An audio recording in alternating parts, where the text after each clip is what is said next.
Hello and welcome to our video on Chapter 7.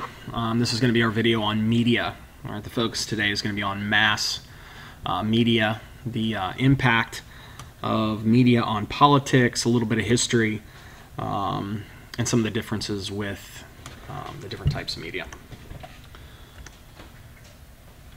All right, mass media.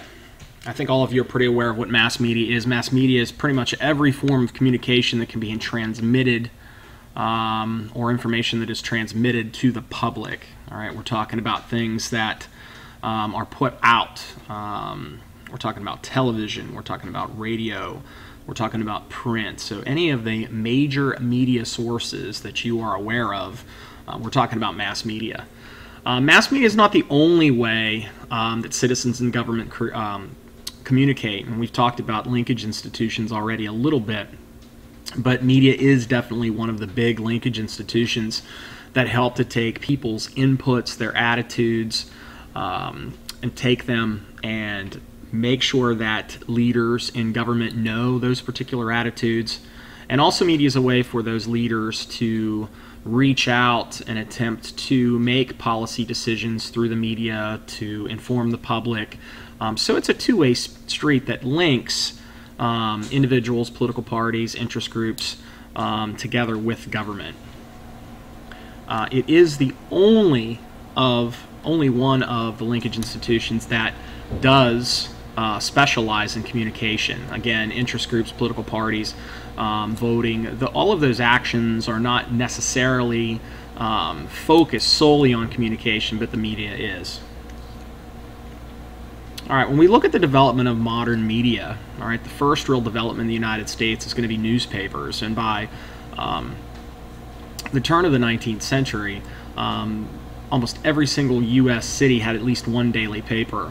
And as we move into the 20th century, you'll see that explode. In particular, with that new wave of immigration, you're going to see more and more newspapers developed, particularly in those urban areas. You're going to see some newspapers that are going to cater to some of those ethnic groups in those large cities. Americans have always liked newspapers. You can go all the way back to the colonial era and the New State era. Newspapers were very valued in America, in the States, in the large cities, and it was something that you see continuing even through today. Yellow journalism at the turn of the 20th century, around the Spanish-American War, you're going to see the development of competition in American media. So that's really kind of where American media becomes more corporate oriented, which we can probably talk about how that fundamentally changes kind of the role of the media. And again, in terms of newspapers, a lot of competition has actually moved away or out of the newspaper business, and you've seen a lot of mergers.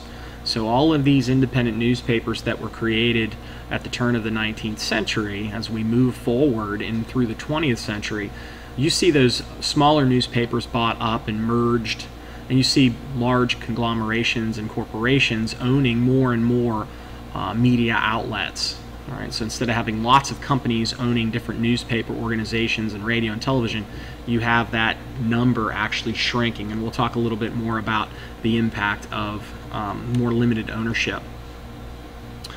Newspapers have had really tough times going back to the late 1990s and into 2000. Numerous newspapers have actually gone out of business. Here in the D.C. area, you know, we have two major newspapers, the Washington Post and the Washington Times, and the Times has had a very difficult time basically continuing to print newspapers over the last 5 to 10 years. And the Washington Post, which is considered one of the major newspapers in the country, has also struggled and was recently sold, mainly because people aren't exactly sure how to make the same money that they used to off of selling newspapers, because people don't have or get the physical newspaper as much as they used to because of the growth and popularity of the internet. All right, and I just explained kind of why newspapers struggle, because there really isn't a model out there for them to make any money outside of delivering physical newspapers. Now, some of the major newspapers have gone on and talked about and created pay sites. The New York Times has a pay site. They let you see so many free each month. The Washington Post has also moved to a pay format, and it's really interesting that those are going to survive. If people can find information for free on the internet, are they going to continue to pay for that newspaper content, even if it is better content? All right, we'll also talk about magazines. Magazines are going to make their appearance in the mid-1800s. They are going to gain in popularity with the muckrakers at the turn of the century, the populist movement, the progressives. You're going to see, magazine exposés with pictures and articles talking about things like Time and Newsweek, U.S. News and World Report. They're all going to emerge in the 1930s, and most of them are actually going to, make it into the 21st century. But many of these magazines have actually declined and disappeared. U.S. News and World Report is no longer out there. Time magazine is an online format only. So the print media has been impacted the most by new technology and media. All right, and they've been on a steady decline. Radio has been very popular going all the way back to the end of the 19th into the 20th century. Again, it was one of the primary means of mass communication where everyone was going to be reached. It's going to gain a lot of popularity in the 1920s for news and entertainment. FDR is going to use media to get information out to the people during the Great Depression with his very famous fireside chats. And probably the most recent development of radio, of course, is going to be satellite radio. So it's not broadcast over the air and regulated by the FCC. But it's again kind of like cable TV. It's a pay service that you have to have a satellite receiver. But that's really the big development in radio over the last couple decades. Okay, the big one here is television. I think you guys are pretty much on track with this. It has the largest audience of any of the mass media. Most Americans are still going to get the majority of their news from television.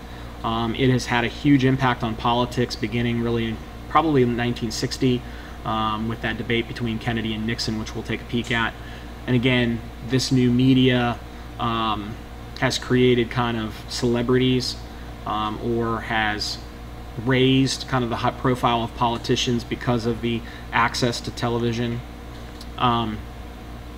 Beginning right around the late 1980s, 1990, we have the emergence of CNN, and we have the development of cable TV news, where you have news 24/7 all the time. And it's really changed coverage of U.S. politics because of that, continuous coverage of the stories. CNN, of course, was the first, but we have, C-SPAN, Fox News, MSNBC are examples of some of these cable news channels that cater specifically to presenting news 7 days a week, 24 hours a day.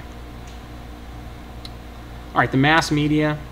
Again, the last piece here we're going to talk about is the internet, and the internet has had rapid growth. All of the other media platforms actually use the internet. So if you have a radio station, you have a website. If you have a newspaper, you have a website. If you're a television station, you have a news site, a website. If you're a cable channel, you have a website. So you can see a lot of crossover here. It is definitely the fastest growing medium of the mass media examples. All right, here's just some basic statistics here from the 2010 census. You can see there, most U.S. homes have 3 or more televisions, and we're almost up to 3 televisions per household across the United States. Radio, about over 13,000 radio stations, and in 2000 we had about 1,400 newspapers. That number's actually shrunk down under 1,200 in the year 2012. All right, so you can see newspaper decline, television is still very popular. All right, what are the roles of the media? All right, well, here are the roles of the media. They inform the public. I think that's the most obvious job. They're going to help shape public opinion, not necessarily making public opinion, but they're going to help influence public opinion. They provide a linkage institution, which we've already talked about. They're also a watchdog. They're going to be out there taking a close look and watching government and politicians. They're going to investigate and examine the personalities and policies of government, and that's investigative journalism, and that's something that's really become very popular since the Vietnam conflict through the 1970s into the present. This idea of watchdog, not only is our newspapers out there making sure that the public is informed on particular issues, what the government is doing, but also on the lives and some of the decision-making of politicians. All right, and this one connects here with shaping public opinion. The newspapers, the TV, the radio also are very influential in setting the agenda. They're going to have an influence on what subjects and what stories become national issues, because really it's what they highlight.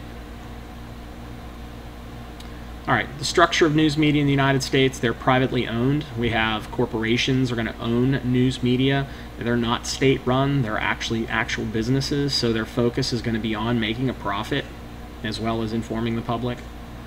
All right, profit is very important. Big audiences are key because that's how they sell advertising, that's how they make money.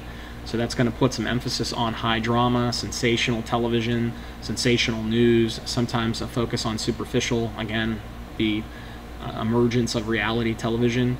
And again, advertisement revenue is key because these are businesses. All right, I mentioned this before, total media outlets, the number of outlets is actually shrinking because consolidating, ownership is consolidating. If you look at 1990, 50 corporations owned more than 50% of the media. I know these are a little out of date, but that had shrunk down to 29 corporations controlling more than 50% of the media.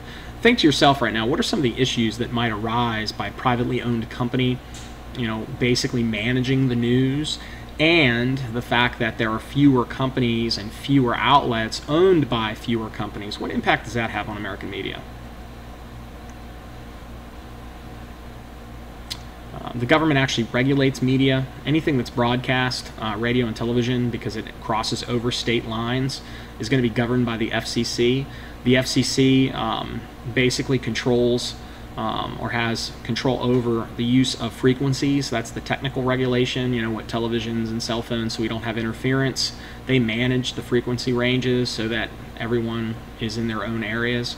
They also have structural regulations on who controls and who owns media. Back in the day, you couldn't own a television and a newspaper in the same area, but that was deregulated back in the 90s so that it's a little easier to own multiple outlets in the same area. Content, regulated.